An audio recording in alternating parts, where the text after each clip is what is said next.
Oh, God. I don't know. This is a hard one today. Yeah? I don't know if you know this, but I had a show last night. You did? Yeah, I had a show last night and I'm just spent, I give everything to it. Basking in the glow of last night's miscast? Yeah. Although weirdly, I always feel like I'm cast perfectly. Yep. Anyway, we don't have to go on and on about how wonderful it was. Let's jump into the podcast.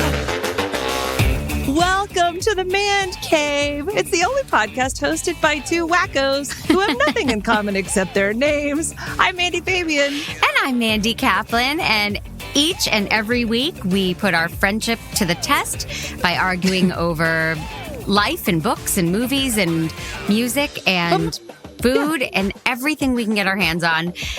Mostly life. And all of Mandy's dumb ideas. Grab a couch. Let's get to it. Cut this shit.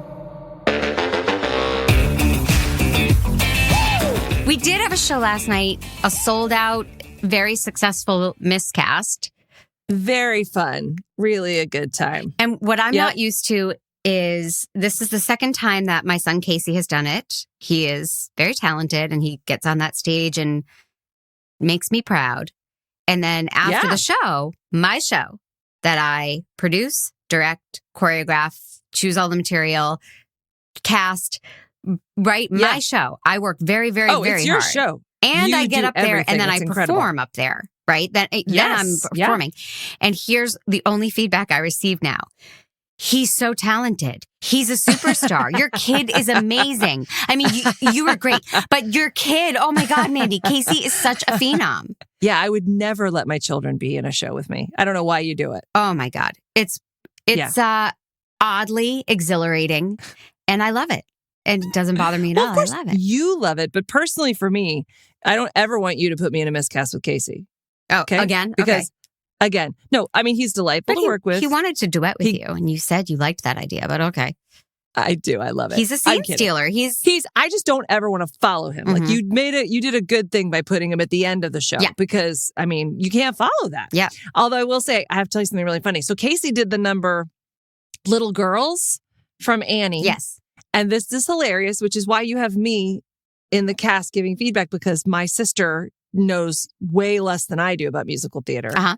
And she was in the audience and she was like, she goes, I was confused about Casey's number. And I said, well, he's Miss Hannigan from Annie. And she goes, oh, I haven't seen it. Which first of all, Annie. That just tells you, that just tells you about our childhood and how broken it was. Yeah, right? yeah. I mean, if she hasn't seen Annie, like shame on my mother and father, just shame on them. Yes. So she did not, by the way, and also I was in a production of Annie at the Point Theater in Kerrville, Texas. And so this makes me think that maybe Kelly either doesn't remember, which is shameful, or never didn't came, come. which is even worse. She probably had cheerleading camp. You know what I mean? This is why sisters don't get along. Yes. This is we can't have a good relationship. I understand.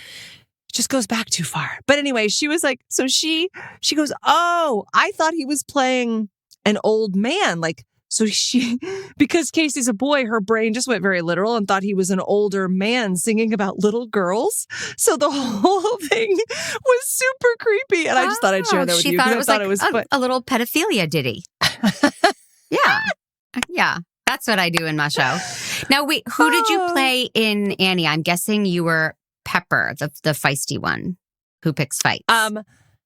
So I don't know, maybe my stage chops weren't quite up to par. I didn't actually get Pepper. I was very tall for an orphan. You sure were. So I played Becky. Oh, they made up one for you. Yeah. They did. Yeah. But what I will say is I was definitely a leader. Like when we all met FDR, right? When all the orphans meet FDR, it was my acting choice to go, hi, Mr. President, instead of just normal, cheerful orphan voice. Like I, you see how I filtered it with like intimidation because he was the president. So I don't want to brag, but that was me. If you heard about that production in Kerrville. I mean, in my research, of best productions of Annie all over the country, that did come up. So did my high school production where I was a freshman and I played Molly with huge knockers, right?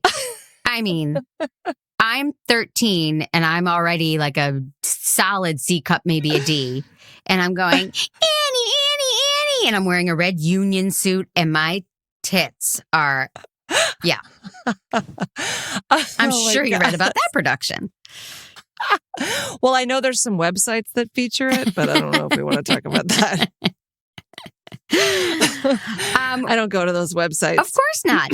We have so much to talk about because oh, yes. I'm made up for my lacking my whole life in having never seen Top Gun. Yes. Which I watched. You're welcome. Well, cool, slow your roll. I watched it in little pieces and always while doing many other things and multitasking. Sure. Just so I could understand the story. But you really didn't have to see Top Gun 1 to understand anything about Top Gun 2. Okay, well, the first part of that sentence is wrong. Well, you do have to see Top Gun 1. You have to see it. Maybe not to see the sequel for those people who just want to go enjoy themselves at the theater, but you absolutely do have to see Top Gun 1. You're the queen of pop culture references. That's a pop culture I know, and necessity. I can keep up. I could always I could say Goose and Maverick and Iceman and Wingman. Like I understand the Top Gun references. Unless you're in the trenches with those guys, it's not the same. It's just not the same. You don't know how I spent the 80s. I'm very excited to talk to you about it, but before I do, I don't know if you really truly know my history with Top Gun. I don't know if I told you. No, I think you referred to it. Okay, so here's the thing. I saw Top Gun maybe 11 times in the theater. In the theater. Mm-hmm. Like, this was not when you could watch it at home. I went physically. My parents would let me go. Every time we got the newspaper that had the movie where times. the movies. This is in the 1920s, right? And they have the little pictures of Tom Cruise and Kelly McGillis, the little Top Gun poster. I cut all of those out. And I was so into it that my dad would also cut them out of his newspaper and mail them to me. One nice thing your dad did. That's... Yeah. Great. Okay. So I saw it 11 times in the theater. And when I was a sophomore in high school, I went as Kelly McGillis because I couldn't decide whether I wanted to be an actress or a pilot. I wanted to do both. So I dressed many as dots Kelly are McGillis connecting for me right now. Yeah. And she's also a lesbian, which is, we'll get to the how I'm so much gayer than you episode, but that's for later. Then on Saturday, when you and I were enjoying this second movie together, my father texted me. No way. Which he never does. And said, have you seen the new Top Gun? I forget how many times you saw the original. And I was like, coincidentally, I was just going to see the new Top Gun. So it's a very, and this is the other thing. Yeah. I read the Cessna 152 flight manual. I read it. And I found a pilot who took me up in a plane. Wow. Who would teach me how to fly one. And I got to fly one, with a pilot, obviously. But I was so into planes. 14, 15. And I knew none of this about you. Yeah. I would stay during my lunch period to talk to my physical science teacher about flight and about how it worked and planes and stuff. So I really loved it. I really knew nothing about this. And by the way, I have such a boner and have forever and ever for Tom Cruise. I would fuck him 6 ways from Sunday. Yeah. I don't know what it is about Tom Cruise, but I love his face. I love his face. He takes your breath away. That's accurate. Yeah. Oh, and by the way, in watching the movie, I realized, I also had the soundtrack and would listen to it obsessively. So the score underneath the scenes, every song they used for every scene, like I have it all memorized. You don't need me at all for this conversation. Is it cool if I go get some other stuff done and come back and maybe I'll go, yeah. And then Pete can use that and just, right? I mean, I just wanted to paint the picture, but go ahead and trash my most favorite thing on the planet. Go ahead. I know you're going to. Yeah, of course. This was the dumbest movie, and you acknowledged how dumb it was. And the guy next to me, in the movie theater, like he was into it, and I kept giggling at how exposition-y and bad and cheesy and repetitive. You're not allowed to use the word bad. Over the top. No. I couldn't stop laughing. And I was like, oh, the guy next to me is going to beat me up because he's so into it. And I can't remember what the moment was at the end, but somebody said something and he went, oh, God. And I was like, all right. It was too much for him. Now, I think this was a terrible movie. I think it was laughable. I think there were the stakes felt very phony. That being said, had this been a sequel to Grease 2, a movie I adore and saw 150 times in my childhood and has meaning in every way, and I can quote and recreate choreography, I would have loved it. If this were Grease 3 on the big screen with like revamped versions of the song, like I totally understand why the world is flipping out for this movie. It is just not my cup of tea. Is that fair? Makes sense. Right? That's totally fair. And you're right. Like I was laughing imagining the script because it's like, get in there, Mav. Behind you. Like it's hilarious how, it's not, it's very formulaic. It's exactly like the first one. It's exactly the first one. Yeah. Like so just much so that wrinklier. The music cues are the same. Yes. The scenes are the same. What wrinkles? Oh my God. First, can I just say Tom Cruise doesn't look like he's aged at holy shit, he looks good. He looks very, very good. And I'm sorry, I am shamefully into the shirtless tackling each other on the beach. Oh my God, I love it. To me, they took the original script and they're like, okay, so in this scene, we got to change some names. In this scene, we got to change it from volleyball to beach football. In this scene, Mandy, we're going to use the same song. Rooster's going to play the same song on the piano. Great Balls of Fire. It was so cheesy. It was. Yes, they used. It was almost like they used exact shots, like the same shot of revealing who the instructor is going to be. When he comes up and it's Tom Cruise and they've messed with him the night before in the bar, calling him old man and old timer, or whatever. Pops, they called him. And it's revealed that Tom Cruise is their instructor. It's the exact same moment as it is in the original when Kelly McGillis comes in and they've sung You Lost That Love and Feeling to her in the bar.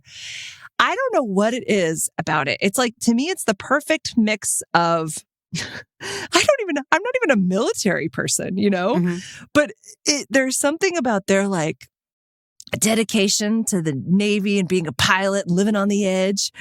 And then like the way that they're all a little sweaty all the time and everything feels like it's the edge of a moment of like, it's a very serious battle that they're going into, but there really are no stakes. But I like the no stakes part of it. Like I like that it's a movie all about fighting and you never see one person get shot. Mm-hmm. Any guns bounce off of planes. Like, for me, that's very comfortable for me. I can enjoy an action scene where no one's going to get punched or shot. Oh, it feels the flying. Oh, I love the flying. There's so much flying and I don't need it and I don't care. It's just not a movie made for me. No. Yes. However, what did you think of my boyfriend, Glenn Powell? So hot. Yeah. He's so hot. He played the mean guy. What did they call him? Hangman. Yeah. Oh, he's great. I actually thought they were all really good. The one person that I didn't actually think was very good, and this is not because I want to bang Tom Cruise so hard. I don't even care that he's a Scientologist, man. I'm telling you, if he came to me and was like, do you want to do the whole we get married deal? I probably would leave my family. Okay. I'd be like, yes, I do. And Patrick would understand. And you're saying it on the record, which means it's got to be real. Yeah. Wow. He knows if Tom Cruise said, do you want to do the whole Bride of Frankenstein deal with the Scientology deal? I'd be like, yeah. Because I'm probably going to die young and like that's a life that you don't want to miss. And I'd be like, baby, I love you. I'll send you letters. And my kids, I'd be in the media all the time. So they would never see you. They wouldn't miss me. Right. They wouldn't miss me. Right. Oh, I love him so much. But yeah, the only person I didn't love was Jennifer Connelly. It's interesting. She actually couldn't show up to be in the movie, so they just used a still image of her. And it worked for some of the scenes. It really worked. It was just like very grainy and very filtered, and she looked very skinny and pretty. Yeah. And that was it. That's all they just had that one image and they changed the angle. I don't know what that was. I don't know if he's a hard person to have chemistry with or if I just thought she was flat and lifeless. And I think he has chemistry with everybody. I think Tom Cruise is incredible at that. But I think that there was no story. Right? This was not a character from the original. So he walks back in. She's like, oh, you're back in town. And her daughter's like, don't break my mom's heart again. And it was just like, what? What are we watching? None of it just felt so manufactured so that there could be a love interest. I hear you, but I also think that, I think her work was just too subtle, to be honest. Meaning, I like in the beginning she was flirting, but it was supposed to be a moment where he sees he's not going to get anywhere with this woman. But she was so smiley and flirty in the first scene. She was the same note all the way through. Yeah. If she had leaned into the little bit like, I love you and you broke my heart, so fuck right off. She didn't. Right. She was smiley and sexy and amazing, and that's a director's fault. The director should have said, hey, he broke your heart, put some teeth into it. Yeah. You know? Yeah. If I had been asked to direct this movie, and I'm sure not this one, but I think I was, but I couldn't do it because of scheduling, because I had miscast coming up. But if I had directed it, now that was the only thing I was really like, I'm not feeling that. And I love a Tom Cruise love scene in Silhouette or any wet. I mean, wow, this is getting. I just made that up. Last week you said you didn't care for dirty talk, but that is not the vibe I'm getting today. It's not dirty, though. That's what I love. It's the safest thing in the world. I'm like, he feels mostly gay and completely unattainable. And I don't know what it is so goofy, silly, little girl bubbles in my belly. Well, I love it so much. He's charismatic more so than any human being should be. It's how he's gotten away with all of this. But he might be less charismatic than Glenn Powell, my boyfriend. And it brings up a personal note that I need to announce. Please do. I didn't think I would tell you this on the podcast first. And I'm telling the podcast world before I'm allowed to inform family and friends that Jeremy and I are splitting up. Oh my God. Yeah. He saw the movie and said the only bad actor was the guy who played Hangman. Oh, that's not something you get past. So yeah, that's not a kink you can work out. I'm so sorry. It's okay. I mean, what didn't he like about his performance? He said it was one note. He had the Jennifer Connelly note that you had. Okay. I see that.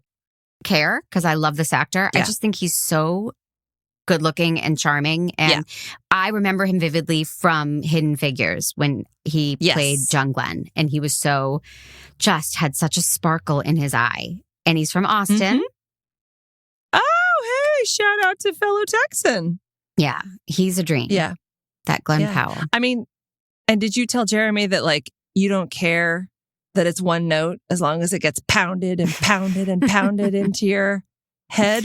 As long as you get to hear it all day, every day? Well, you're more musical than I am, so you're coming up with that. And then in other casting news, Miles Teller, the very talented Miles Teller, plays Anthony Edwards' son. The kid from Whiplash. I didn't even put that together till just now. Yeah, the kid from Whiplash. And when we saw him and they opened the movie with Tom Cruise gazing at pictures of Anthony Edwards, this is what he does every morning. He wakes up and he talks to Goose. And, he's like, tell me what to do, Goose. Tell me what to do. No, he says, talk to me, Goose. Talk to me. Oh, God. It's so bad. And his decor is entirely pictures of his dead friend and his dead friend's kid. Yeah. And I would hope that if I died, you would do the same. I mean, I'd have a picture. All right. And I think I'm worth more than a picture. I thought if you told me Miles Teller is playing Anthony Edwards' son, I would be like, okay, that's nuts. There was a weird mouthful resemblance, and it was really good casting. I felt like we were I thought Miles Teller probably watched the original 100 times, ripped off some mannerisms. Totally. He had something there that I was like, that's cool. That's a special nod to the original. I agree. Yeah. I agree. So much so I didn't even recognize him as Miles Teller. I was like, who's this kid? He looked vaguely familiar, but I couldn't really place him. Huh. So, yeah, that's how much he disguised himself. Yeah, I have to say, I don't generally watch a lot of action-y Like, I don't watch the Marvel movies. I don't watch a lot of those movies. Me neither. And it's because of the violence. Mm-hmm. But I love action movies. And I love this is a very like layman's, it doesn't have to be complicated. There's good guys and bad guys. You know what I mean? Right. It's male bonding and flying planes and military.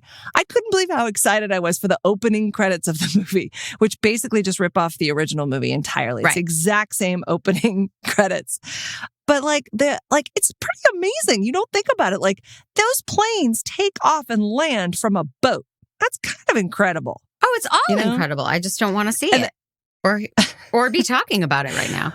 Oh my God. All right. Well, we don't have to talk about it much more. No. I love. I'm kidding.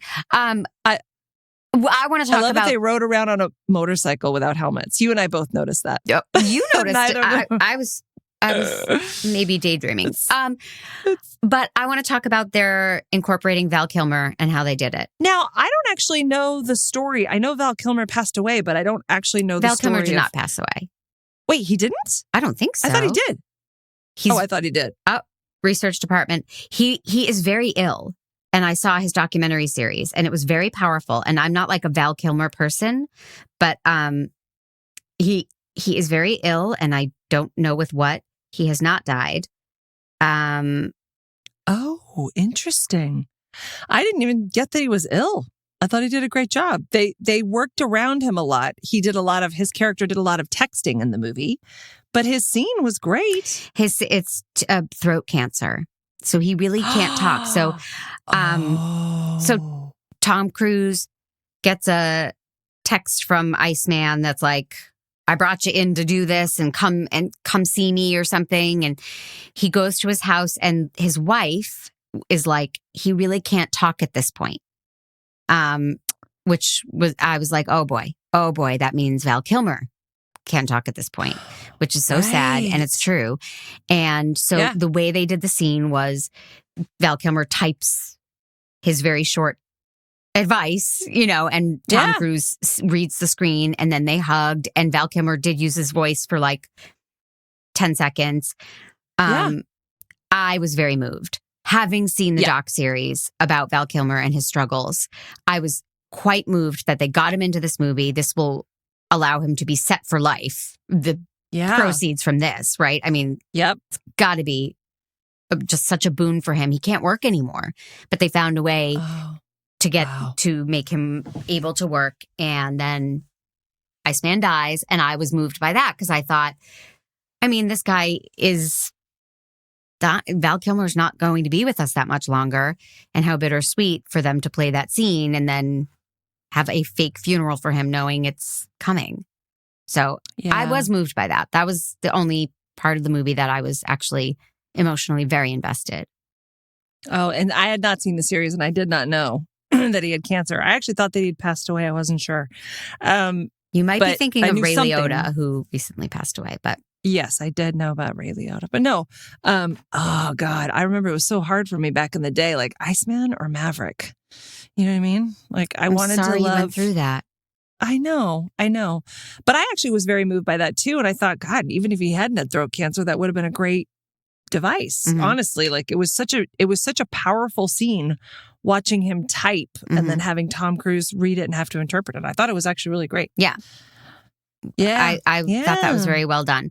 And then there's a kid I thought was very good. Lewis Pullman played Bob, who rides behind Phoenix. And I was like, familiar.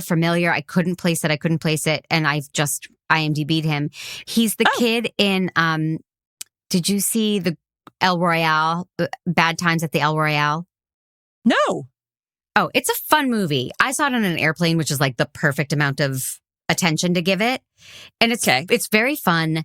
It's twisted. It's very independent, but it looks great. And they got huge actors.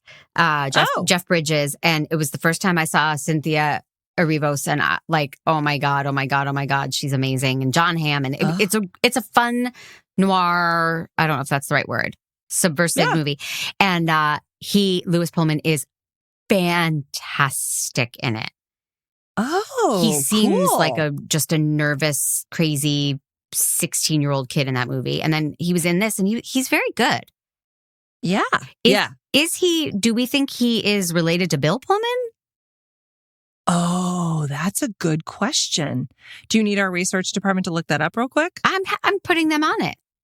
Bad times at the El Royale. I don't know what I was calling it, but oh, I am totally going to watch that. It's fun. I love a good indie movie. It is violent. That has a bunch of stars, so therefore it's violent? It is. He is Bill Pullman's son. Oh my God. Well, that makes sense. Yeah. Makes total sense. Get a leg up that way. I mean, look at Casey, for God's sake. Right? You know what I mean? He wouldn't be doing Miscast if he wasn't related to you. No. There you go. Yeah. Yeah. That's how that happens. Yeah. You're welcome, Casey. Yeah. We're going to launch you into a career of musical theater. A very steady, stable life ahead of you. Yeah. Oh, he'll get so much tail. So much tail. Yeah, little girls. he will. Little girls. Yep. Is there anything are we missing any of the major points? No. I mean, no. I just overall, I love the ridiculousness of how easy it was for them to escape, and it's all about flying the planes and stuff, Yeah. I love the silliness of no, you have to fly at 20 feet altitude instead of, there's no sense that anyone's really going to die or get hurt. Right. But it's not. But by the way, I think they set it up so you're actually nervous for them. Mm-hmm. But there's this safety. It's a little bit like a rom-com, right? Where you're like, I know they're going to fall in love at the end. So it's okay that they're fighting now. But I'm really sad that they're fighting right now. Right. You get to take the ride while knowing everything's going to be okay. This is like a Disney version of an action movie, but it's not even as violent as some of the Disney shit I've seen. Right. So right. It was such a treat. It was so fun to go to the theater with you and laugh at the silly lines. And I loved it so much. And I loved it. I think I have said this before on this podcast, so I apologize if I'm repeating, because we saw Scream, the reboot, in the theater together. Yeah, which I'd never seen. If you are listening to this and you ever get the opportunity to go to a movie with Mandy Fabian, I can say from the bottom of my heart, it levels up your enjoyment. I watch her watching the screen, and it makes me so happy. She is the best audience member ever. And I know this from all the times she has sat through my shows and my stuff. And you are childlike. You are looking to love every moment on the screen. The previews get you excited. The commercials get you excited. It's so much fun going to a movie with you. That's my new favorite thing to do. Oh, God. Well, I'll do it anytime. I love that. I do love movies. God damn it. I love movies. Yeah, it was so much fun. And watching this with you, which had such resonance for you, the minute it started, you were like, oh. You couldn't contain yourself, and you were rocking out to Highway to the Danger Zone, and then you were really invested in the dramatic moments and it's next time if I could GoPro and just film you watching a movie. Oh yeah. Well, this one was very near and dear to my heart. I mean, it really was yes. Oh God, I loved this as a kid. I do want to show Abby because she wants to be a pilot, right? That's one of the things that on her big list of things that I want to be is when I grow up. So I got to take her to this, Yeah. I think I could sit through it again. I bet you could. I don't think Casey would have liked it. So I'm okay with our decision to ditch the kids. But never know. I mean, that Tom Cruise into catching a beach football. There's nothing. It's not bad. It's not a bad thing. I think he turns on men and women alike. I think he makes everybody feel right about the world. Okay. So should we give it man jobs? We should. A lot of man jobs to pass around for this one. Such a handsome cast and crew. And diverse. I appreciated the diversity. Yes. Because in the original, correct me if I'm wrong, all a bunch of white males. This one, they had every color and they had a couple women. It was good that they broadened their horizons. So for that, they weren't all, oh, no, yeah, there were different colors. Yeah, you're right. Yeah, no, there was a lot of diversity amongst all the that's right. good-looking young pilots. Because I know the effect it's having on people who love it, I will give it 2.5 man jobs. But I do think it was a crappy movie. What? Yeah. What? It was my dumb. God. It was dumb. Oh, it's not dumb. Oh, I love it. It's a safe place for all of us to fall. You know, people who like Hallmark movies like Hallmark movies, and they love them even though they're cheesy and stupid. Yeah. You know? Yeah. But this is nothing like a Hallmark movie. This is way better. This is Tom Cruise at his finest. And for all the little girls and boys out there who agree with me, future Tom Cruise lovers, I'm going to give it 5. Oh my God. You're too easy. Yeah. No, it was deeply satisfying. And I even was satisfied by the cheesy dialogue because they fucking committed to it. And it's all part of the world. And I love it. A little bit like, people love Cobra Kai, right? Isn't that super cheesy? They love it. But it's in the Karate Kid. Yeah. The Karate Kid world. Yes. So, yeah. Oh, I give it 5. Yeah. Okay, well, that was pretty easy. You're wrong. 2.5. My goodness. Tom Cruise, my friend. You're just mad because he's a Scientologist. Yep. You hate those Scientologists. I do indeed. They're going to come after. They're going to come after you. They're going to shut down our podcast. At me, Scientology. At me. Oh, geez. All right. Well, let's get to the business then real quick, because then I got a game for you. Yep. Guys, so Mandcave is a production of the fine people at True Story FM. You should check them out. They have a whole bunch of podcasts. It's engineered by Pete Wright, and we have music by Ian Post. So thank you. And listen, as you're listening, if you enjoy something, please do leave it for us on a review. I think you can only review on iTunes, right? Yeah. But we really like hearing from people that way. We love if you want to give us a bunch of stars or I guess if it was Mandy, she would be giving this one a 2.5 stars. We're fine. We can withstand that. Not in the this. danger This zone. is perfection. But yeah, please do. Please let us know who you are and give us a review. We love them and it helps us out because we all know that nobody wants to do anything unless somebody else does it first. So if you leave a review, then people will check us out and we get to make more Fandies, and that makes us delighted. And if you want to reach out, you can do so on Discord, mandcave.com/Discord. It's an app where we can chat with the people, and we have that channel. And then we have a super secret private Fandy only Discord channel. And for that, you have to become a member, and you have to go to mandcave.com/Fandy, and you get lots of cool shit and birthday messages from us, and you can interact with us on our private Discord channel. Yeah, I really like it. People actually leave suggestions for us to watch, and that's always really fun. Yes. Yeah, and then also, I was just at Mandy's house yesterday and coveting her Mandcave swag. We have a whole line of it at mandcave.com/merch. She has the light gray hoodie, which I'm going to order for myself today, with So the soft. Only Fandies logo on the back. So and it says, soft. we'll disappoint our parents, but never your friends. I really love that tagline. Yeah. So it's so soft and it's really good, high quality merch, and it makes me laugh so much. So go get some of that, and then, we'll see you on the other side. Thank you for listening. Now you're going to want to stick around and listen to this, because I have a game for you that I think everybody's going to want to play along in their cars or in their showers, or maybe they wake up to us. I don't know. Maybe they're laying in bed right now and they want to think about this. I love a game. Super quick. Yeah. I know you love a game. I didn't make this one up. I went rogue because I wanted to play the game with you. Boggle. And I think this is... no. I don't even know what that is. Am I boggling you right? I don't even know what boggle is. You don't know what boggle is? Don't you? You had never shake up watched the Top letters Gun. and then you make So as don't many words shame as... me. Because I was playing boggle. Because I was a very smart child. Okay, whatever. I was masturbating to Tom Cruise playing beach volleyball. We were different kids. All right.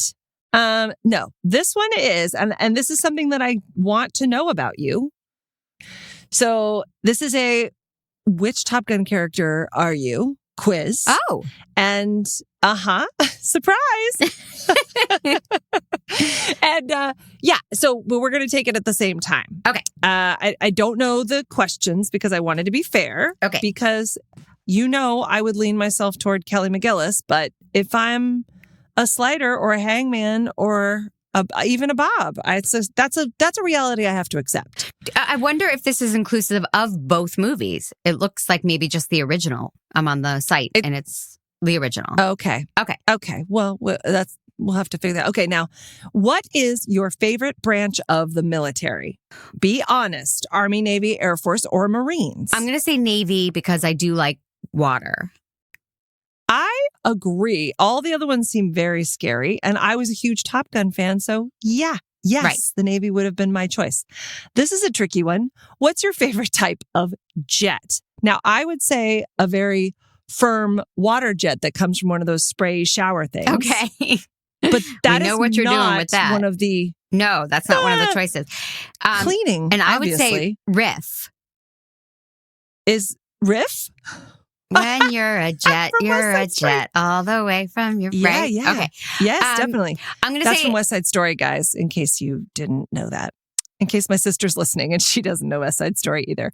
All right, F-14, F-16, F-15, and F-18. What happened to 17? That's what I want to know. I'm going to say 18 because it's the highest. Okay, and I'm going to say F-14 because that's the one that he actually defeated the enemy with in the Top Gun Maverick. Spoiler alert. But it's old school, and I feel like I'm more old school. Yeah. You don't even have to add the school part. I feel like I'm more old. Okay. How would you describe your personality?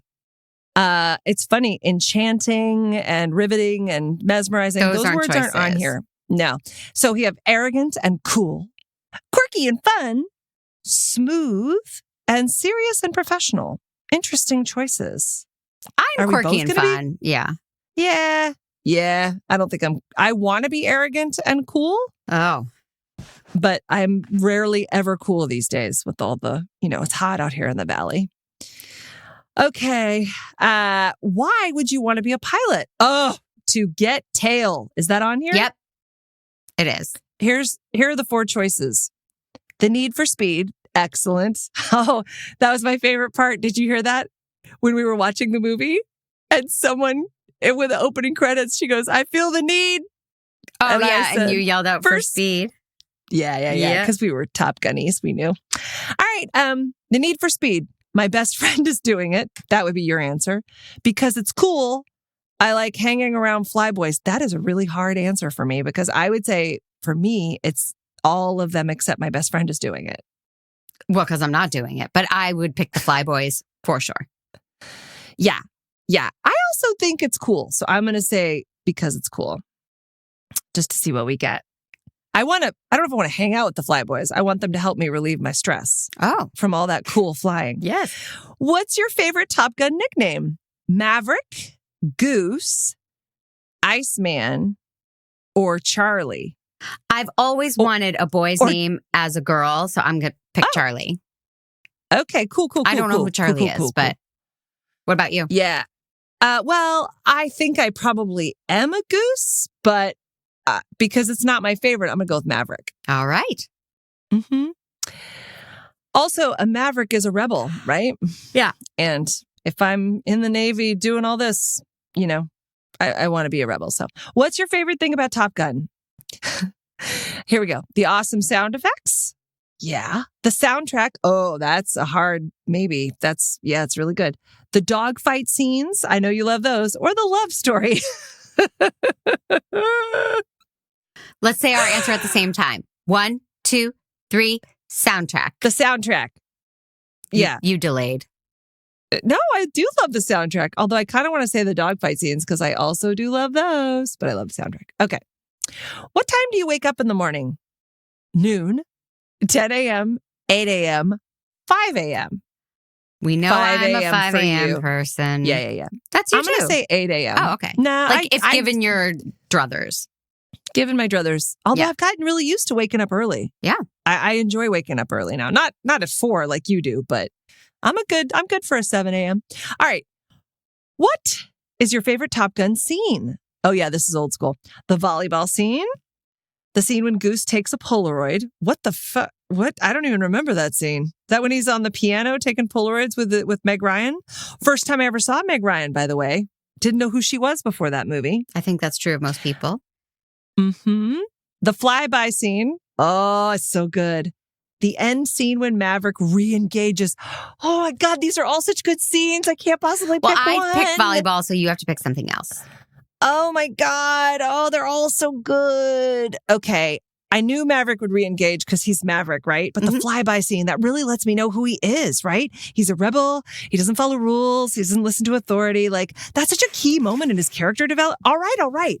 Okay. Sorry. What type of vehicle do you drive? A motorcycle, sports car, a beater, and a fancy sedan. Fancy sedan. Yeah, you do. I'm going to go with a sports car because I'm not an idiot. All right. This is kind of a long quiz. All right. What do you want to do besides flying? It doesn't have musical theater. So daredevil motorcycle rider, definitely. Investment banker, athletic coach, or professor, I guess. Okay. I'm going to be an athletic coach because I feel like, God, I'd get so many ladies. It would be women's basketball for sure. I don't know anything about basketball, but I know a lot about ladies. All right. What is the most desirable personality trait in the opposite sex? Okay. Available? What the hell? Why are they asking us this? Available, funny, intelligent, or honesty? Don't care if you're honest with me. Make me laugh. Funny. Yeah, funny. What's your least desirable? Holy God, how many questions are on here? We may not be able to finish this. Arrogance, lack of personality. I'm a follower. I'm emotionally unavailable. What? All of these are terrible. Least desirable, lack of personality. Your arrogance. I'm going to say your arrogance. Oh, you have personality? What are you talking about? I'm a follower. I thought that was like... Yeah. Oh, well. Oh, it doesn't matter. Okay. Yeah. Where are you used to sleeping? Jesus, this is crazy. Maybe we can't finish this. This is nuts. In bed with my spouse. Oh, yeah, okay, that works. I'm going to say in my hammock, even though it's not where I actually sleep. It's where I'd like to sleep. Your favorite cookout food? Hot dogs, hamburgers, steak, bratwurst. How is this telling me who I am for Top Gun? I don't know. Steak. Why not, right? Steak, for sure. I'll say hamburgers. I love a good cheeseburger. Yeah, okay. No bratwurst for you? Oh, I don't think we can finish this. This is so long. This is craziness. Well, the other one... We'll finish it. The other one was 10 questions. I'm so sorry. I don't know why it didn't work. No, that's okay. Okay. I just, full disclosure, everybody, I have a hard out. So it's my fault that we cannot finish this quiz. We can finish it on our own and announce our results next week of who are... Do you think that people can wait that long, though? I mean, my God. Well, we can announce it on our Discord. I don't know. All right. Yeah. No, but it was good. It was great walking down memory lane and finding out who you are as a fighter pilot. And, what's for next week? Okay. We're going to be listen to Hello, Molly, which is Molly Shannon's audiobook. And love it. She's so talented, and I hope she doesn't do funny voices because it'll drive me crazy. That's my sincerest hope.